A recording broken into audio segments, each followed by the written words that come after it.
Tēnā koutou katoa, everyone, and welcome back to Mucky Hope Productions. I'm your host, Mucky Hope, and I'm joined by four amazing, wonderful guests. This is honestly like Mucky versus the world here. We've got three people all around the world, and I'll start off with a handsome geezer on my right. Ladies and gents, please welcome. It is the awesome and amazing Richard. How's it going, brother? I'm good. It's probably like 11 a.m. in the morning in South Africa. So yeah, it's a good time. Not like 3 a.m. like the last time. Yeah, exactly. Speaking of 3 a.m. though, let's bring in our other world contestant. Bringing it in all the way from the States. He's like the Tony Vlachos of podcasting because he's up all day. He's here all night as well to talk about arguably the world's greatest game. Ladies and gents, please welcome the mad dog himself, Drew. How's it going, brother? It's going well. It's 5 a.m. here, so I got a couple hours of extra sleep, and I'm really excited to talk about this one. Awesome. And to bring it all back, we've got someone all the way from Australia. Like we've got a whole tribe of bloody Australians, but we're not here to talk about them today. But I'll gladly talk about Michelle anytime, any day, because she's one of the most legendary people I've ever gotten to know. Ladies and gents, please welcome the amazing Michelle. How's it going? Hey, look, I've been 4 days without US Survivor. I've been a week and a bit without Amazing Race. I'm feeling like, God, I'm feeling clear. Like I don't have anything to do until this comes out now. Yeah, like I haven't seen any of the American Survivor, but I know that after every Australian Survivor season, as much as I love it, it's just so much. So it's like by the time it's done, like just so much weight is just off my shoulders. Like, oh my gosh, I can actually like do other things apart from watch 3 hours. Yeah, it's like that. I can do life. Yeah, and we're here to talk about Australia versus the world, but we do have a couple people in our live comments after the horrible rumored season 50 leaks I see. I'm excited to get back to this amazing cast lineup. Excited for the show. Welcome back, Gabe, you mad dog, and so excited for the season. Well, Drew, I don't think we've actually talked about Australia versus the world. Yeah, I know we've had like a couple of chats about season 50. I'd just love to hear your perspective just in general. What's your thoughts about Australia versus the world as like a concept and a season? So for years, I've heard how great Australian Survivor is, and I do plan on binge watching it at one point or another. I feel like the hipster thing to do in the States is to say, oh yeah, actually, Australian Survivor is the only Survivor I watch now. I don't watch the American Survivor anymore. And it's like whatever. Like I'm sure it is great, and I'm sure that I'll love it when I watch it. When this got announced, cool. Like I appreciated the Americans that they had on the show. Blah blah blah. And then when it got announced that it was only 16 to 19 days or something, I got very smug. So I'm like, oh, you guys been telling me for years that, oh, well, you guys are only 26 or 39. Like we play. Well, not anymore. You can't hold this over our heads anymore. You're actually playing less days than new American Survivor. But I think that's fine. With this lineup that we have, we don't need to see an entire however many days it is out there. I feel like a nice, quaint 16 days, right? Yeah. A nice, quaint 16 days. That's all we really need. Especially because we're getting allegedly one of these people for Survivor 50. We got two of these people for Deal or No Deal Island earlier this year. We just had Tony on Traders. Like this is fine. I'm excited. Yeah. Well, Richard, that's actually a great point because it's only a 16-day season, a really small season, and as Gabe brings up here. The 14 players thing is what really upsets me. Are you also feeling a little bit down that is it more of a standard Australian or more of a standard American Survivor league? Was that a question? Oh yeah, it was. Yeah, it was. Yeah. Like, are you also feeling like a little bit down as well that like this season, despite all of its hype, is not up to the same caliber as like a regular length Survivor season? Hello? Oh, sorry. Can you guys hear me? Yeah. Yeah. Yeah, I can hear. Richard, the question was directed at you. Oh, to me. Yeah, look, I mean, I think the main reason why it's like a 14 player season is because I think the huge thing was the budget. Because remember, at the start, it was going to be Australia versus USA, but because they didn't have enough budget for all the USA players, they decided to make it world. Hence, the lesser days to afford to have the budget to pay them per episode viewing. So I think it makes Yeah. sense. It's sad. Wish it could be longer, but yeah. Yeah. And I guess as well, Michelle, like even with the Australian tribe alone, we've got like top tier legends coming back to play again. And I've heard that David and Parvati have both said that, they don't really want to do just a normal season of Survivor. So do you think this was their way of compensating on getting some of the bigger legends to come back and play? Yeah, I mean, we've got some pretty great people from overseas on it. So Yeah. I'm really excited to see how they play together, and also scared for some of them, because some of them I don't want to go out early, but with such a small cast, people have to leave. So yeah, it's going to be good. I can't wait to see the gameplay. Yeah, I feel like every week everyone's going to be really upset about like who gets voted out. Like no one's going to be happy, despite whatever the boot order is. It might even be like the smaller names go out first and the bigger names stays to the end. But even like some of the smaller names on the cast still have pretty big fan bases, right? So it's going to be pretty upsetting no matter the boot order. But Drew, we've got 3 very legendary American Survivor players on. We've got Tony, the 2-time winner, Sari, like the 4-time fan favorite, and Parvati as well. And they've all at least been on a season together, but like Tony hasn't really interacted much with Sari and Parvati. Like, what's sort of your thoughts of them as a trio coming in to represent America? Well, if you're not going to get Sandra to come back for another time to play Australian Survivor, Australian Rule Survivor, these are the 3 people that you get to come back. Like you said, they've all crossed paths throughout their career, through Survivor history. I guess Sari and Parvati would have the closest because they played twice together. I'm very excited, and I think because they all have 3 different stories that they've had throughout the show's history. Sari being the greatest player to never win, or even greatest player who's never made it to the end of the game. You got Tony, who has won twice and played differently both times. You've got, Parvati, who, people were shocked to see her come back from Micronesia because she wasn't much of a character in Cook Islands, and now she's this legend. And all 3 of them playing the traitors over the last couple of years and doing relatively well. Tony didn't do relatively well, but 2 of the 3 did relatively well in that. They don't have much backstory. Even Sari and Parvati's backstory is Micronesia that happened in what, like 07, 2000. Yeah. Like, there are people listening to this that weren't born the last time they really, really played together. Because Heroes versus Villains, I don't think they crossed paths. Yeah, and something as well, Drew, I don't know if I've told you this, but my goal, well, it's not really a goal. I'm not going to go out there and make it happen. But I do think Sari needs to be medically evacuated to add on to her unusual ways that she's been taken out. And that's why she's on 50, because she gets medically evacuated at the final 3 or at the final 2. She's guaranteed to win against like Tommy or Cassandra, but then she gets medically evacuated. So by default, Tommy or Cassandra wins. That is my hot prediction for Australia versus the world. Okay. All right.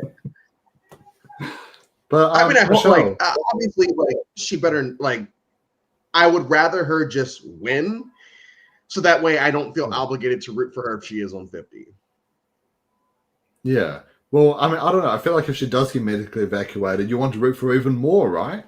Because it's like, come on, you've done everything but win at this point, But Michelle, we do have Mad Dog Tony here, and we covered him in the Traders, where the whole 2-time winner sort of name attached to him was really his downfall. He didn't really do anything that specific to get himself banished, but it's just more so the name and the brand. Do you think that's going to be haunting him again when he comes on? No, there's too many people on this season who are targets. Are you kidding me? Yeah.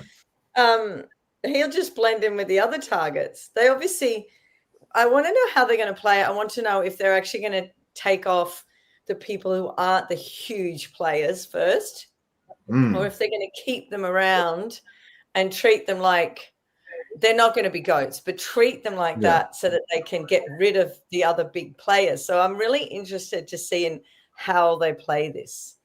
Yeah. Well, I mean, like, I guess let's just talk about from a broad perspective for Tony. Who are his friends coming into it? He doesn't really have a relationship with Parvati and Suri. You know, as we sort of discussed, he's just merely cross paths with them. Do you think anyone's going to really go to back with Tony here on this world drive? Or is he just like an easy fling? I think the only benefit of having Tony as an ally in the game is because he's won twice. So if he can be a shield. So why would someone get rid of someone who's only played once, been to a final and lost, instead of going for Tony? So I think that's the only benefit of having him in the game. Yeah. Well, Drew, as we've seen like twice before as well, like Tony, like he manages to do the impossible, right? You know, always, a lot of people thought Kargyal was a bit of a fluke, but then when he won Winners at War, he proved why he was such like a great, phenomenal player. Do you think Tony would have a chance to win this season? Yes, and the only reason I say that is Sandra won twice and then went to Australia and she took the last boot before the merge, right? Like they cut her right before she turns into Sandra, let's anyone but me portion of the game. So they were smart enough to do that. I think that Tony could either come out and do what he did in Game Changers and like, hey, I'm probably not going to win anyway, so let's just have fun and just let them vote me out. Or he could do Winners at War and just come in, be everyone's best friend, and then start gaming towards it. Everyone keeps bringing up, targets and all of that. U.S. and I don't know how it goes in Australia, but U.S. Survivor historically, when it comes to all returnee seasons, the big names do go out. Like that's the whole everyone's.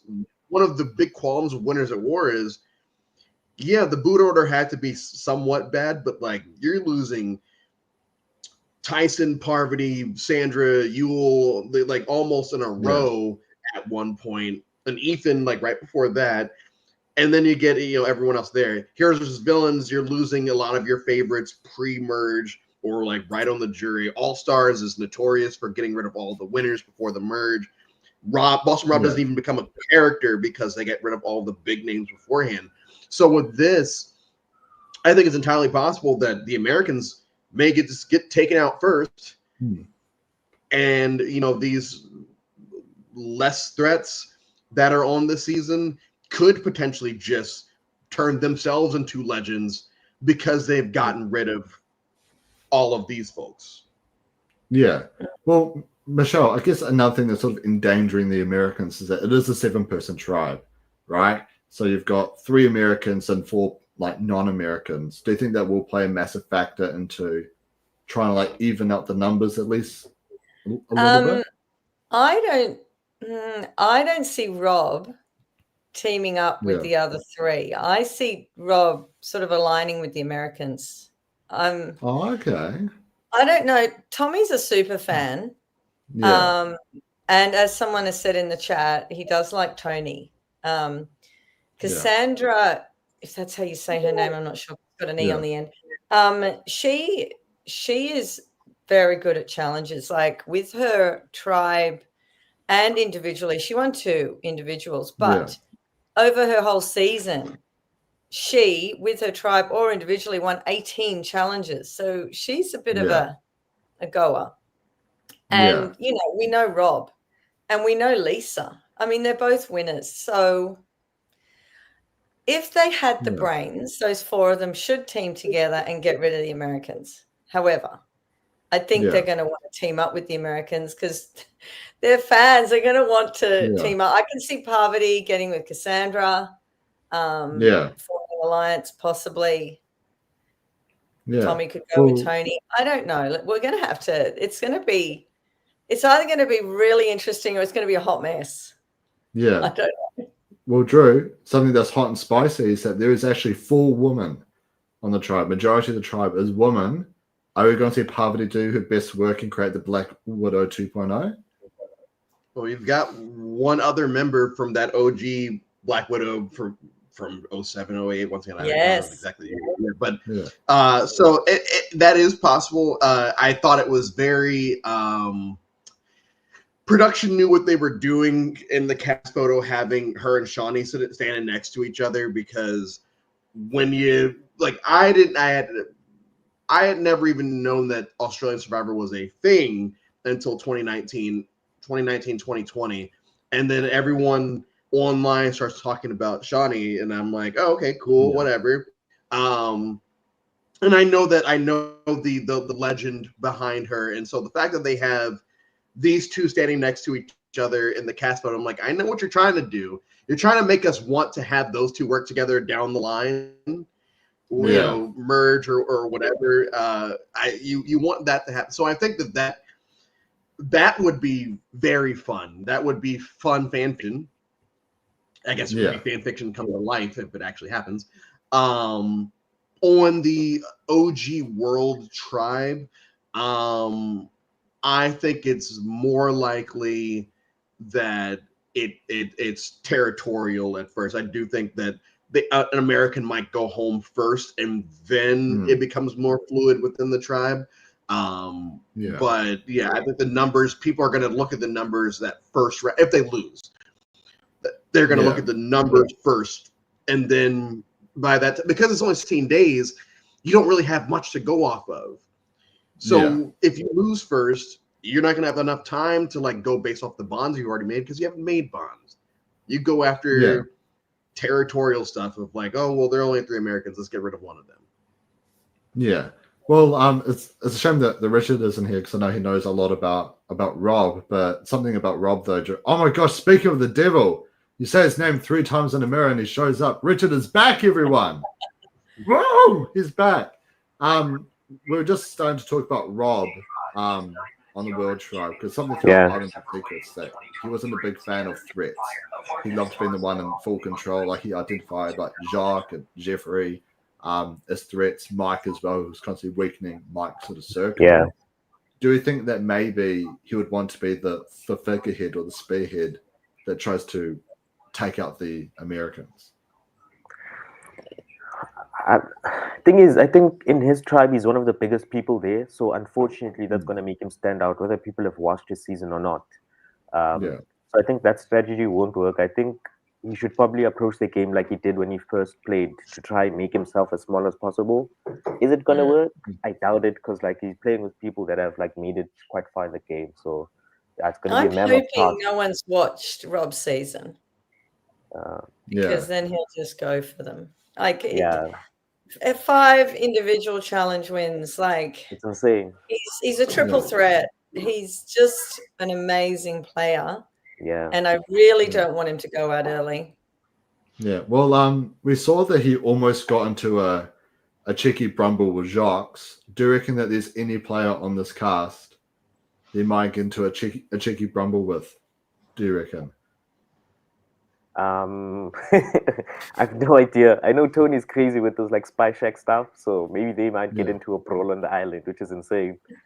Yeah, that would be so funny. You just hear just a random scrap going on. It's just Rob and Tony fighting over a Spy Shack, you know? Yeah, exactly. The 2 biggest guys on the tribe going at it. Like how I kind of see it, especially at the very start, because Rob does like being in charge, right? You know, that's what he was really great at doing. He's very good at connecting socially one-on-ones, but also really great at leading a group. I can see him taking a lot of the one-timer players, because like, you know, Lisa, Tommy, Cassandra haven't played again since, and being like, let's take out these Americans, you know, and sort of create like our own sort of legacy. Have majority. Does that make sense? Yeah. Yeah, what's your sort of thoughts on that, Michelle? It's such an up in the air season, like, for so many reasons. Like, you really don't know who's going to play with who's going to make merge, what's going to happen at merge. Like, if Parvati and David make merge, is Parvati just going to give him the cold shoulder because he's already won all that money and she knows he has? because it was filmed before, or is she going to pair up with him and hope that, you know, he helps her to the end? Like, there's so many things that could happen there. You know, Shawnee, every time she plays, it gets worse. She goes out earlier. Like, is that going to happen this time? I don't know. I'd really like Rob to take it out, but okay. you know, can he get there? See, I think it's going to be a big struggle. I kind of feel like he's like a merge, like an easy merge target, right? Like even as we saw in the promo, he's bloody giant. Like his muscles are like the size of me.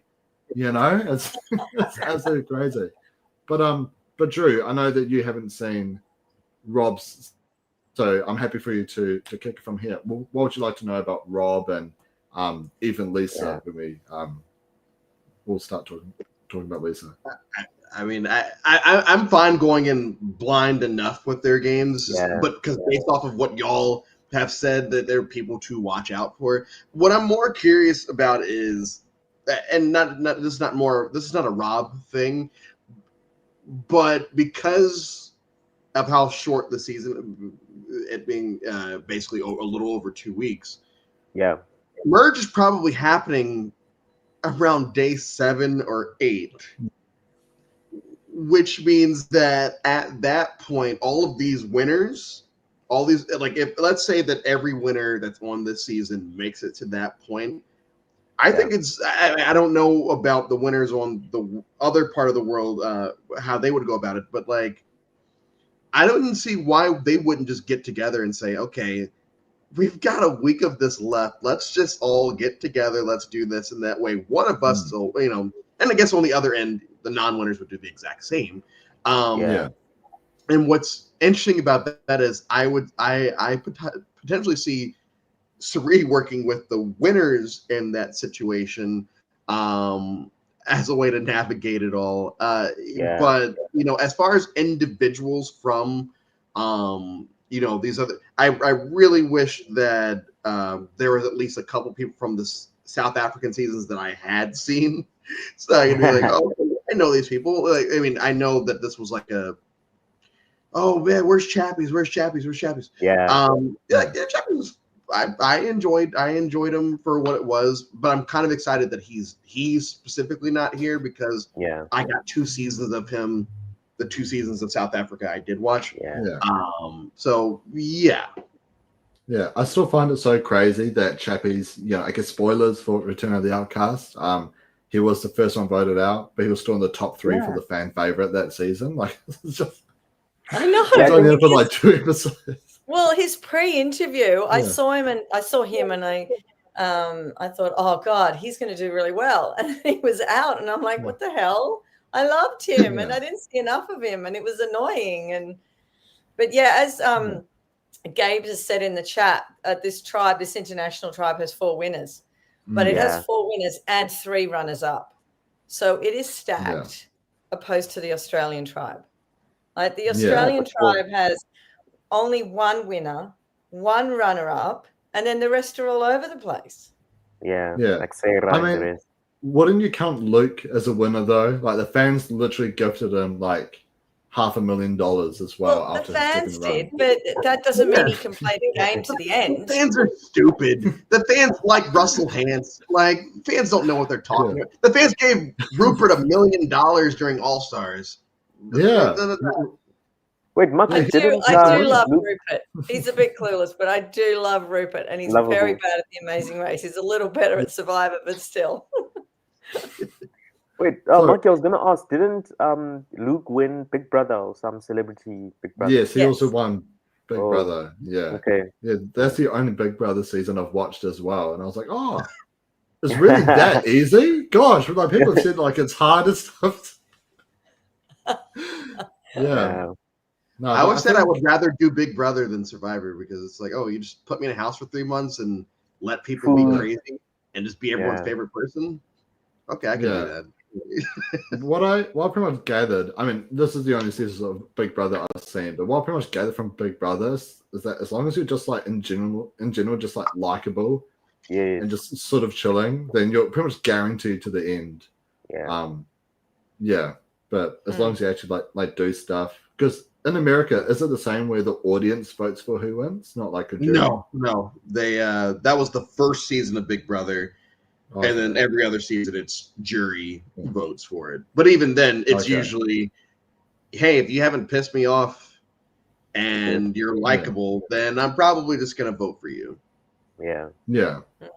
Well, we've talked a lot about Rob and some of the Americans, but someone who I'd love to dive deep into, representing my home country, and I'm pretty sure we live in the same town as well. Lisa from Survivor New Zealand, Thailand.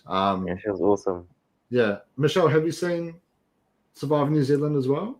Yes. Well, I've seen her season. Awesome. I didn't see the other season, but what's going for her is that it's been a while since she's played, and she's a super fan, so she's obviously watching all the shows. And in her season, she was just very strategic. I don't think she won any immunity challenges. It was very hard to find stuff on her because Wiki tends to focus a lot on the Americans. But I think she's a really good player, and I think she can bring it for this season if she aligns with the right people. Yeah, well, Drew, just something about Lisa that might blow your mind is that on the cast, there was actually 2 high school best friends on the cast, right? It's like they don't know each other, were applying, they're high school best mates, and she got one of them to turn on the other in a 3-2-1 with an idol in his pocket as well. Like, then she can basically do anything. Yeah. And those are the types of players that I'm excited to see. Like you if you've watched American Survivor as much as it's fun, blah blah blah. But like at the end of the day, it is basically this kind of going through the motions. Yeah. And if all these other countries' Survivor versions were available in the States, I'd probably go through them as easily as I've gone to the US ones. Yeah. There's only like 3 or 4 of the Australian seasons that I could find online. Everything else is like pulling teeth. But those are the types of moments that like I look forward to, like, because I don't know, I know placements, but I don't know how they get to those places in the game. So moments like, oh, okay. I keep that in the back of my mind. Okay, whenever I finally get to watch this season, I can say, oh my God, that's what we were talking about there. Or I'll probably watch Australia versus the World long before I watch any of these other seasons. Just like have that backstory of, okay, so this is the person that did that. All right, cool. Yeah. Let's see what he, she, whoever does this time around. Yeah. And something so about Lisa is that she's a massive Sari fan, but also she said in multiple interviews on Ahab that she's not a fan of Tony and doesn't understand really the hype around Tony. Okay. So that might be, something a little bit juicy out there. But Lisa is also a sweetheart as well. Like, I remember watching her season. She comes across as like almost like a nana almost. She loves everyone. She cares for everyone as well. Like, I think Dylan, I know he's pretty big over in Australia as well from Survivor New Zealand. I recall listening to an interview from him because I was going through as many exit interviews as I can. And he was saying that he thought like Lisa was one of his closest allies, but she was never with him. So it's just that sweet sort of caring nature and stuff like that, the social game. I think she plays into her part really well, and I think it makes people underestimate just how strategic she really is. Like, she wore an Ahab shirt to the live finale. Like she's actually the go. Yeah, but go ahead, sorry, Richard. Yeah, but I think with your description now, I'm sort of thinking that means that Lisa is most likely to work with Siri and the other USA players, and I think if they were to target someone, it's definitely not going to be Cassandra. It's definitely not going to be Tom. It's likely to be a Rob. To be, I don't know. It looks like it, but who knows? Rob will win. No, who's going to win immunity the most? Is it which tribe do you think? I think Australia. Their immunities. Oh. Yeah, Australia's pretty stacked. Like Kirby is pretty beefed. Like Luke and David as well look super jacked. Yeah. Like, Janine and Sarah, like, they're no like challenge slops either. George looks like he's got at least something going with his dad bod. Zero. It's still so funny seeing George talk about his dad bod and everyone else got muscles like the size of mountains, suppose, but the other tribe has Tommy. He looks big. Rob, Tony. Yeah. Oh, I don't know. Yeah. Three, Like, it's gonna be like tough. Parvati isn't really a slouch either. She's pretty good. She's not, but we have to remember, like, this is Parvati, children, like later in life. This is Tony, like far removed from his early years. Like these are, at least on the American, and Suri's never been good at challenges, but like that doesn't matter for her. Primarily looking at the departments, like okay. I was gonna say, as long as it isn't a balance beam, it should be perfectly fine. So like, and because, and I know I keep harping on this, and at this point I'm not busting balls about it. I'm just thinking realistically. Yeah. Because it's only 16 days, I don't think people are going to look at challenge performance for those early days. Yeah.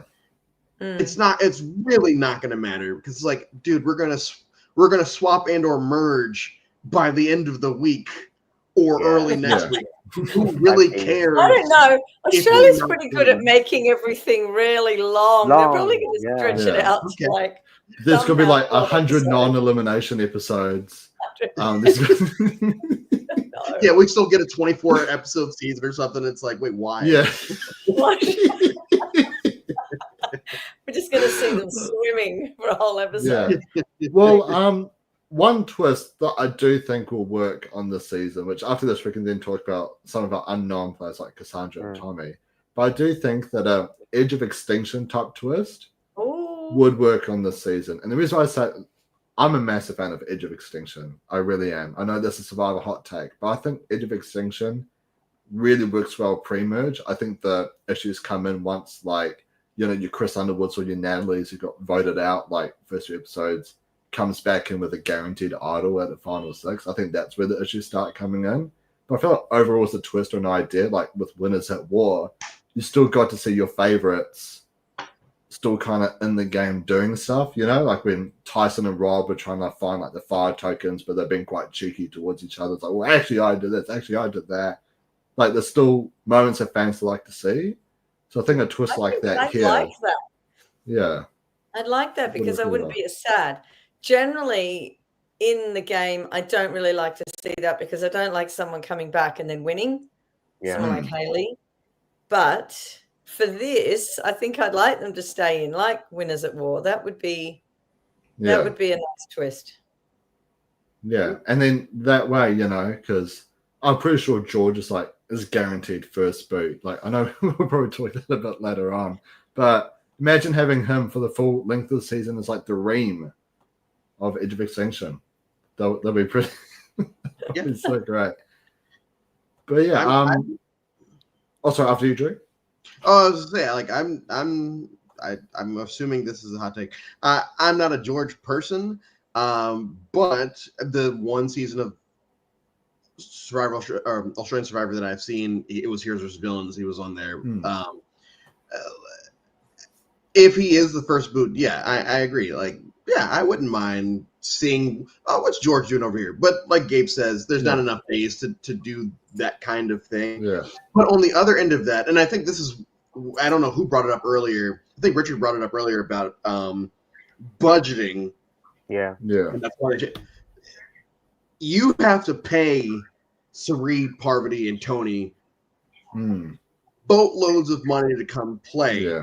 So that if they do get voted out first, it's not a wasted trip going all the way out there to get sent right back home. And if you're not going to do a Edge of Extinction or something like that, you just give them a bunch of money and say, hey, sorry, good game though. And they're like, okay, cool, whatever. I just made it was worth their time. $1 million without winning the game. I can just go home and I'm set anyway.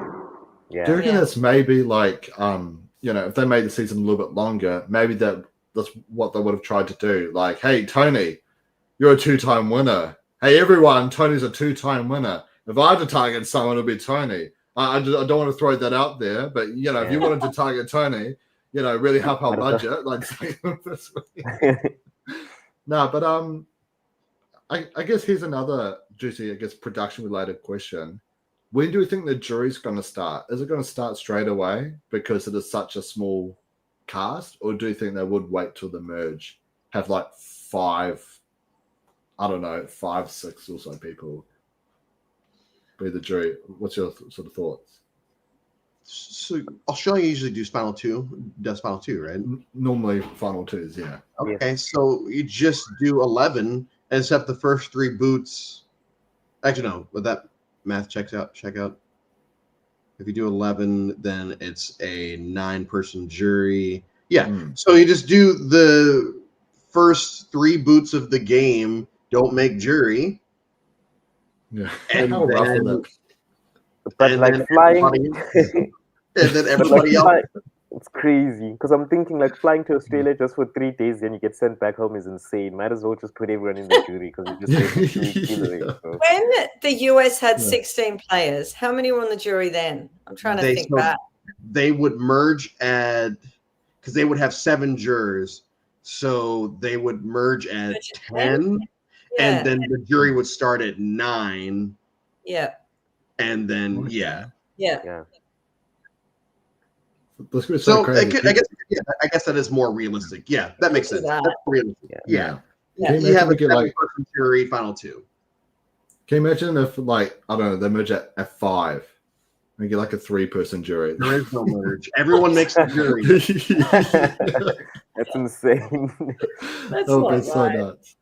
But we do have these last 2 players though. We've got Tommy and Cassandra, 2 unknown players. I don't think any of us have seen this season. But I did my research on it, so yeah, I've been doing I've got tons of research too. Well, there isn't a lot. Yep. There's not a lot. Except this, I thought this was interesting. Before Tommy went on, he actually rehearsed a final tribal speech. Oh. So that he'd be ready before he went on, so that he could sort of work. Like, obviously, you have to add in the moves and things you've done, but he rehearsed it before he played. Yeah. Wait, is this the first time he played, or for this season? Tommy's on for the first time he played. The first time. Okay. Yeah. Oh, okay. Because all I know about Tommy is that he's like a radio host. Massive fan of the game. He's a huge fan of Tony. As Gabriel pointed out earlier in the chat, and and then he's just a really social guy. And since he's a fan of the game, he seems quite strategic. He won 4 individual immunity challenges as well, so he's good at challenges. And I think he lost 1 vote or something as well. So he lost by 1 vote. Yeah, because when I was doing my research, I realized that apparently he is a celebrity in Finland. So that Survivor season was like a normal people and celebrity season, and he was one of the celebrities that actually watched all of the USA seasons and the Australian seasons. So he knows a lot about David, the Golden God, Syrian, everyone. So I think coming into this game, he's gonna know a lot about everyone. So yeah, it's gonna be interesting to watch. Shit, he might be my winner pick based off that. Yeah, insane. You have an unknown that knows everything about everyone else, and I guarantee these people don't know diddly poo about this guy. Yeah, that's dangerous. He has an advantage. Yeah. But I also wonder though, is the superfan gonna get the best out of him? Right, like maybe he's on the beach with like all these legendary players he knows. And is he going to be like, oh my God, I'm your biggest fan and all this sort of stuff? Because I know I would do that if I was out there with Shin Bay. I'd be like, oh my God, I'm your biggest fan. Please let me work with you. Yeah. But do you think because he knows a lot about people, that if the information gets out, would that be an easy early target for him? Because he already knows so much about everyone. I don't think he'd let that out. I think he'd say he's a fan, but I don't think he'd let out how much he knows how people play. Exactly. Yeah, you go in, you use the knowledge, but you don't let people know that you know. Like, I know outside of my Scandinavian bubble, I don't know anything about else about any of you other people. And in reality, it's like, I actually know everything about all of you, and I'm going to utilize it. like this. So like, Yeah. just knowing that, like that, if we were to make actual winner picks right now, and I think we'll probably wait until as the season, as he would be like top of my list. And I love Suri and want her to win, and I would probably still pick him over her. Yeah, I am like a little bit worried about Tommy, just for like two main reasons. One is I think that the talks of an Augur alliance is probably going to be happening straight away, because Cassandra is obviously a fan, Lisa's obviously a fan. You've got two of the Black Widow members, like on the tribe as well. I think that's going to be a big talk. I think like Rob, he's obviously like a physical shield to keep. Yeah. Tony, the two-time winner as well, he's a shield to keep. But what about Tommy? You get what I mean? I kind of feel like if, the season is super duper fast paced, maybe they go to tribal that same day they land on the beach. He might be considered like an easy early target, similar to how like Adam and Denise were early targets for winners at war, right? So they both made merge though. They both made did. merge. I'm wondering about Cassandra because she got to final tribal there was three of them. And the winner got all the votes. She didn't get a vote, and her other co-runner-up didn't get any votes. So I'm wondering about her social game, or maybe the winner was just so good that's why she didn't get any votes. Well, normally, if you're a good social player, you get something. You get one vote. Yeah. So I'm just wondering about that. I was also wondering about Parvati. Since she's watched Australian Survivor, has she watched South African Survivor? And would she know Rob? And would she be the only one who would have even, if we contemplate to watch South African Survivor? Like, her and George may have. I don't. Yeah, George definitely. Yeah. Yeah. And I know that Luke knows Rob because I remember like seeing years ago Luke talking about like South African Survivor on its Instagram and stuff, like with Chappie, Santini, and I don't think he did a skit. I don't think he did a skit with Rob, but I think Luke at least knows who Rob. Well, he knows. Is. Yeah. God, I love Santini. Oh, she's amazing. I met her in person, and she's literally lovely. She's awesome. Oh, excellent. Yeah. Oh, that's so good. Yeah. That's so good. That's a throwback. And it's a throwback to like 4 years. Well, I do have a skit here that I want to read about Cassandra because I saw it on Reddit and I found it interesting. Yeah. So basically, this guy on Reddit was saying that she formed a tight three with two guys on her starting tribe, Jean-Michel and Jocelyn. I think that's how you say his name. They basically solidified 5-person alliance on their tribe. Once it got to merge, Jean-Michel gets voted out because of a vote steal, and she starts playing from the bottom. Out of everyone on her side, she was the best at integrating herself with members on the other side to keep herself safe.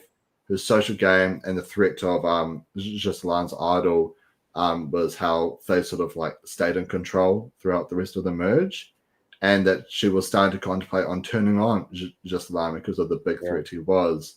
But he went on an immunity run streak to the very end. So then, like, she never got a chance to take him out. So sort of similar to like when Nicole was sort of thinking about taking out Rob.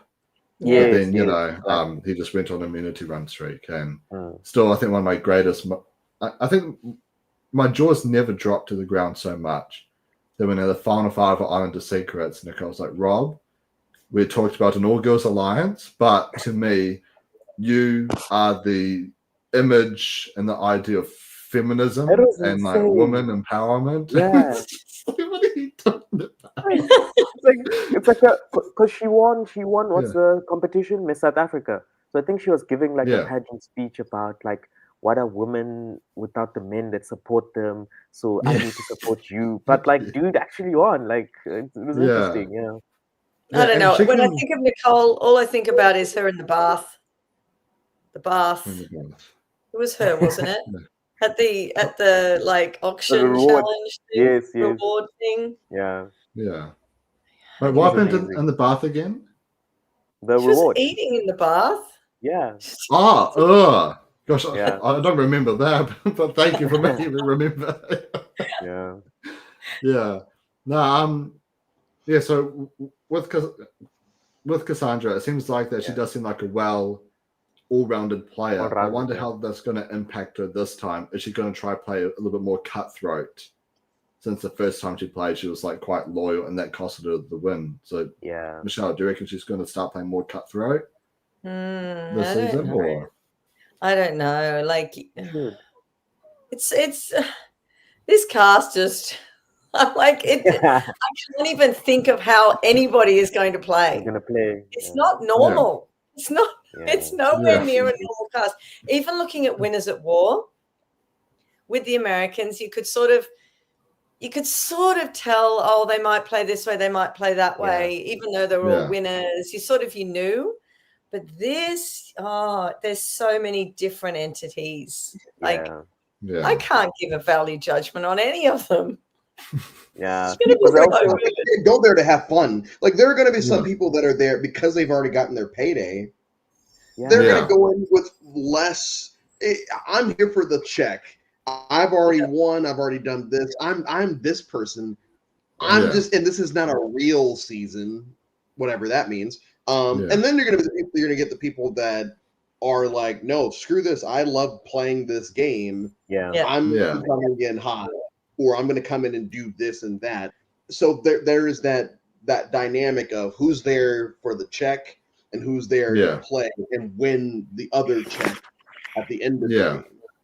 Yeah. Well, that's actually a great point, because it is such a shortened season, right? And they've got so many massive names, massive personalities. Like, if you're Tony or even like George or Luke, players who like to just sprint out of the gate, in a normal season of Survivor where there's so much downtime, like I think every episode's roughly 2 to 3 days, it's easy for people to catch up to you, or to get people to turn against you. But in such a quick format, it's why I'm not necessarily the biggest fan of New Era. It's because you don't have that time to build like the social relationships or masterful social manipulation on players. But Drew, could a Tony just pull a game changers and be like, bam, going straight for the idol, and just do it for like 16 days? He's won twice, and like in the ones he didn't do well, he actively was just like, whatever. And that's the type of mentality. I think it'll be less than like 4 people that actually do this, but I fully believe there are going to be people that just kind of go out there and say, whatever, let's just see what happens. Yeah, because not have a plan. Because I'm not sure if you guys saw, but Tony wore the same outfit on the island that he wore in Winners at War, because he felt like it would give him like good luck or something, so that he can win the season 2. So you might just see 2.0. Well, on top of that, he wins Cagayan. He's the second one voted out of Game Changers. He wins Winners at War. Michelle, he's the second one voted out of Traders. I know. Like, is the pattern going to continue? Because his name. He's voted out because of his name. Nearly everyone has a name here, so it doesn't necessarily have to be him. Like, I don't know. I was going back at everybody, and I think out of everybody, I think Sari would probably love to win. Like, exactly. For God's sake. And maybe, Tommy and Cassandra, maybe Lisa. I think Parvati's there for fun, although she is very strategic, but I think she's there for fun. Tony's there for fun. I think Shawnee's there for fun. I don't think she's... What about George? Winning. What about George? George is never there for fun. George just wants to win. Yeah, exactly. He really wants to win. That's what we love. I guess to bring things back, Richard, who's going to build a better spy shack, Tony or Luke? Come on, it's going to be Tony. Like, literally, Luke didn't even build a spy shack. He was literally just creeping, lurking in the shadows. Baby. Yeah, so it's Tony, definitely. Yeah, and I guess, Drew, we've seen spy shack, spy bunker, spy nest. Is he going to make like a spy submarine? Submarine, the only thing you can do at this point. Yeah. You've got, unless you do like a, I don't know. He builds a plane out of something. But and honestly, old habits die hard. I don't know if people still say that, but those tricks are. those chicks are in the past. Like Tony didn't even start doing spy shacks until the spy nest until like the penultimate episode of Winners at War, like when he had to do it. I'd be willing to bet that there's no type of spying at all on his end, because once again, he's not got time to build any of this stuff. But wouldn't it be great if they got to merge and Luke and Tony are in a spy shack together? Oh, that'd be so great. But the two ginormous people, they could be like sticking out of either end of It's a stakeout, yeah. Yeah. One question here from Gay, which is pretty interesting. If the Americans are targeted, who goes first? Parvati, probably. Although she could probably work around it and make them all vote off Tony. I don't think she'd vote off Cherie. I think she'd go for Tony. No. Yeah, makes sense. Yeah, I think Tony. Yeah. Yeah, I'd probably lean towards. Oh, sorry, after you, Richard. Yeah, I was gonna be like, you know what I'd like to happen, right? Especially on the Australian tribe, is for George to just somehow, against all odds, because he doesn't have friends, to just find an idol and then just swing it all the way to tribal council, because no one can get rid of him. That's typical George. That's why we love him.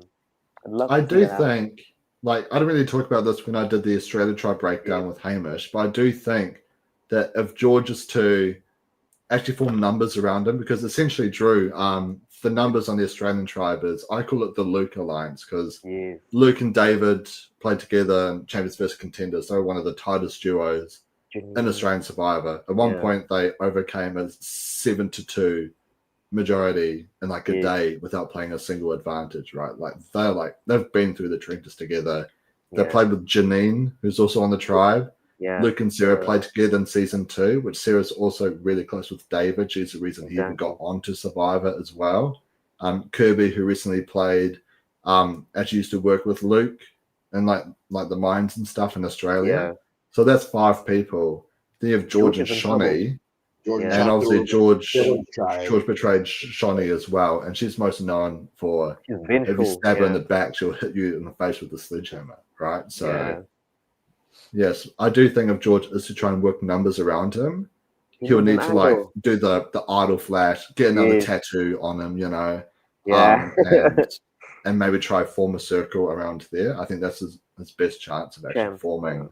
I think he did get another tattoo, actually. Yeah. What? I think he did. Okay. Yeah, well, because I recall sending you the one screenshot as well. We posted on his story, but he's like an emoji covering his other hand. Yes. So okay, I want to see that. Maybe. Yeah. Come on, George. Come on and show us your hands. You know, we want to see if you have hands.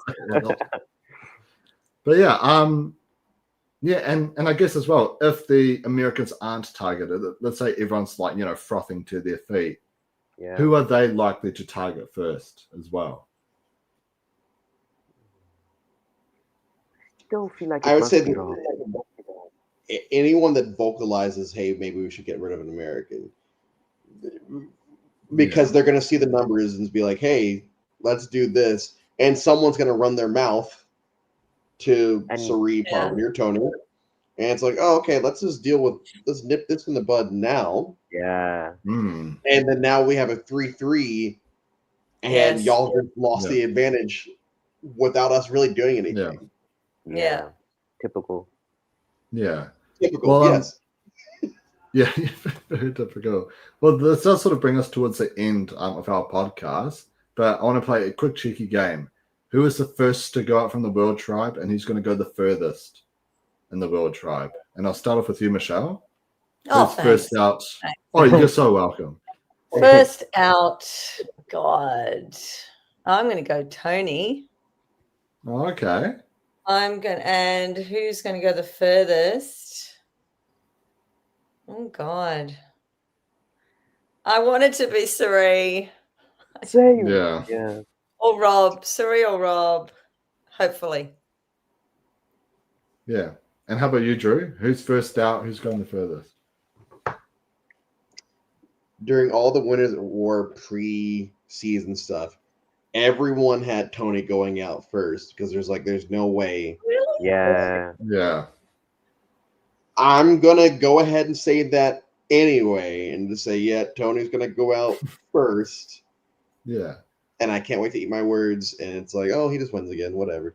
Just And so casually. with Michelle, I want to say Sari with like everything in me, and I'll save that for after Wednesday when the official cast of 50 gets announced. Now, if she's playing 50, it means she's probably not winning this.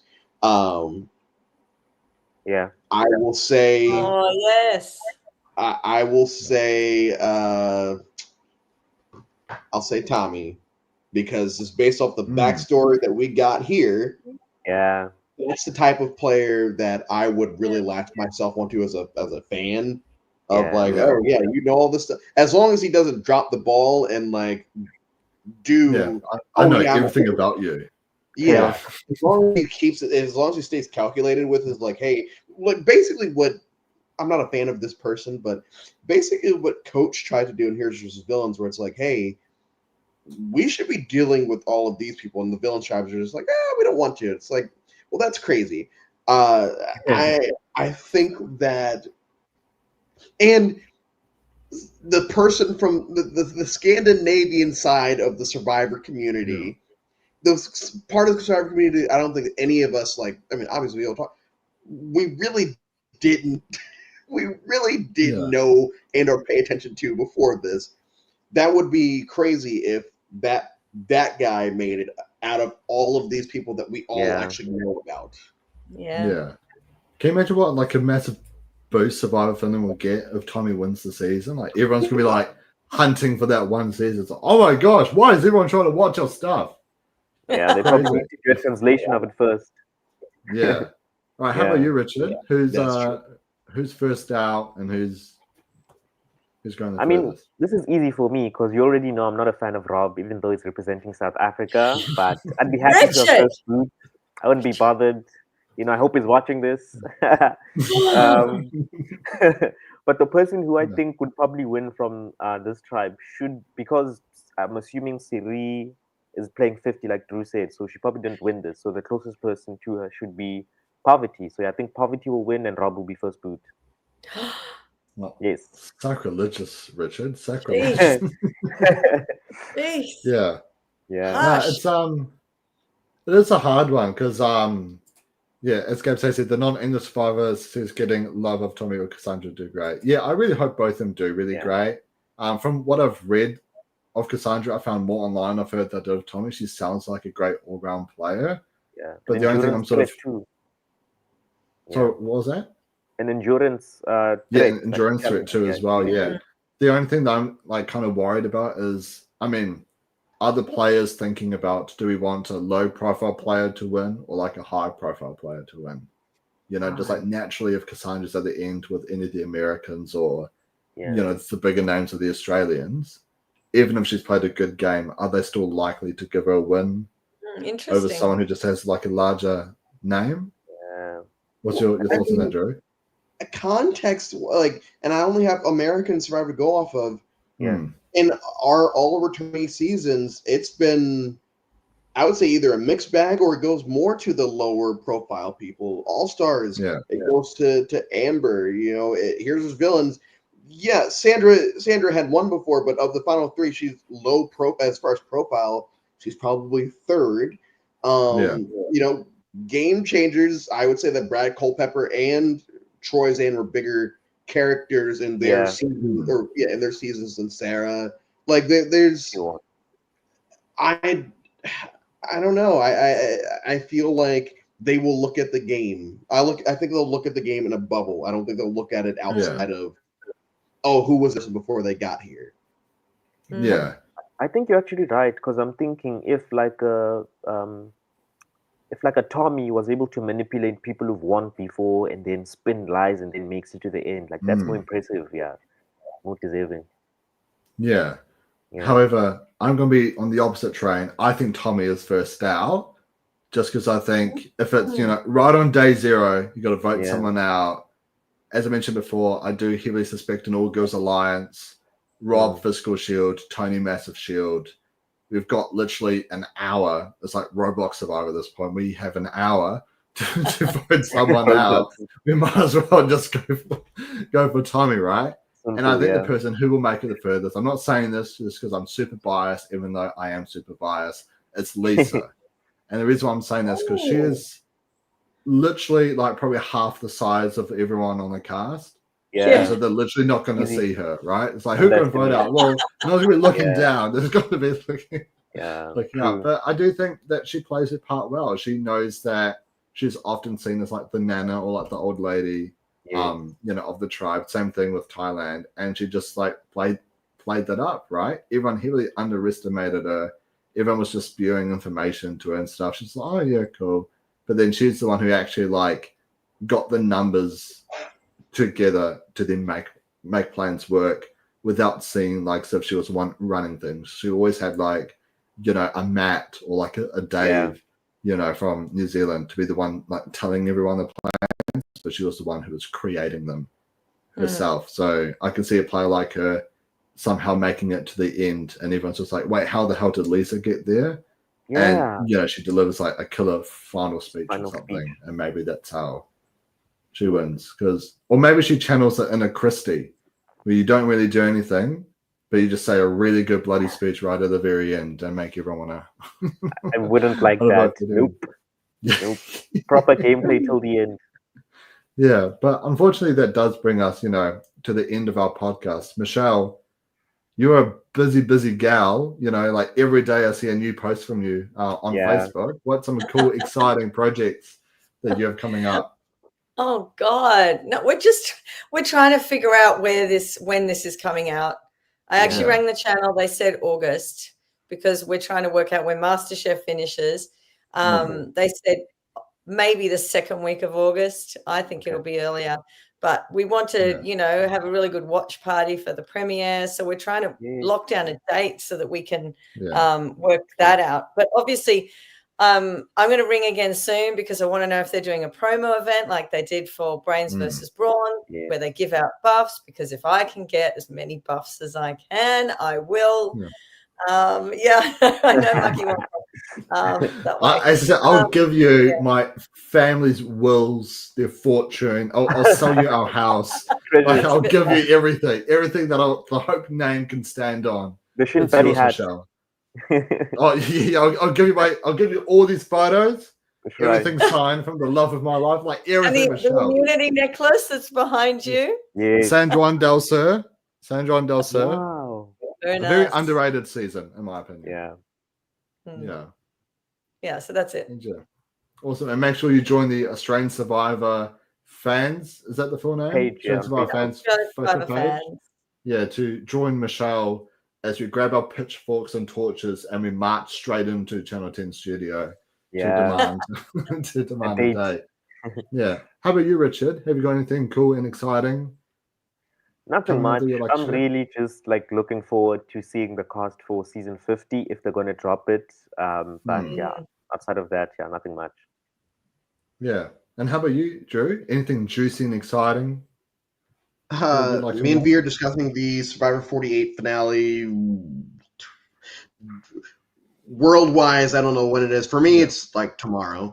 After that, we're doing a cast breakdown because the cast of Survivor 50 is allegedly supposed to be released on CBS or NBC or something on Wednesday morning at 7 a.m. So by that night or Thursday, we'll be discussing that cast. It'll be great because I'm very annoyed and are tired of everyone just believing every single leak cast has come out since January. I know, I'm hating it. Guys, like, I don't want to know anymore. I just want to know the real cast. Like, everyone's shush. Real, like, until they tell us, you really, like, when they were saying Elizabeth from season 2 was on there, I'm like, okay, whatever. Whatever, sure, she's on there. Why not? No, Hasselback, she released a video yesterday just to stop everyone talking about it. Yeah, she's like, enough. Yeah, no shit, she's not playing. So we have that going, and then I think that's it. We'll leave that up. I think second. Also after you, Richard. if they release the cast before the players actually play the game, aren't the players just going to pregame? Well, say they leave Sunday, allegedly. They leave. Oh, they leave Oh, today. okay. They leave yes. today. Okay. So they. I mean, I'm sure they've also just been pre-gaming anyway because they pre-game Yeah, anyway, before yeah. every All-Star season. Yeah. Yeah. But When is it all? yeah, they would have seen all of 48 at this point too. So like, Yes. if there are people from 48 on the season, oh, you can't hide behind. Oh, you don't know what I did in my season. It's like, no, we do. Yeah. We, Actually, I think the best cast league I've ever seen, I'd seen to you as well, Drew. It had yeah. Banu, it had Billy Garcia, had What? Denise from China, it had Jenna Maraska, Mitchell Olsen, Natalie Cole, Natalie White, Zach from 42. They're just tossing up different names. and then I had this That's random awful. and then Yeah. Boston Rob just randomly thrown in there as well. I wouldn't want to watch that. I would. Like I mean, I'll watch from it. the stuff, I'll watch the it. stuff that I've heard about Banu. Can you imagine Banu and Billy Garcia together? That would be a holy dream mess. team. Yeah. Insane. Yeah, I can see. Might as well add No, Francesca too.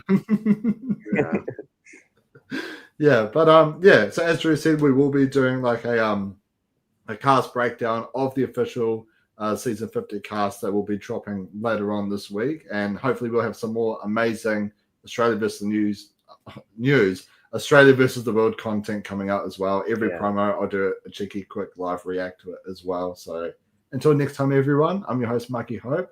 Make sure you like, comment, and subscribe. Ka kite anō, everyone. And I'll catch you all in the next one. Take it easy, guys. Bye.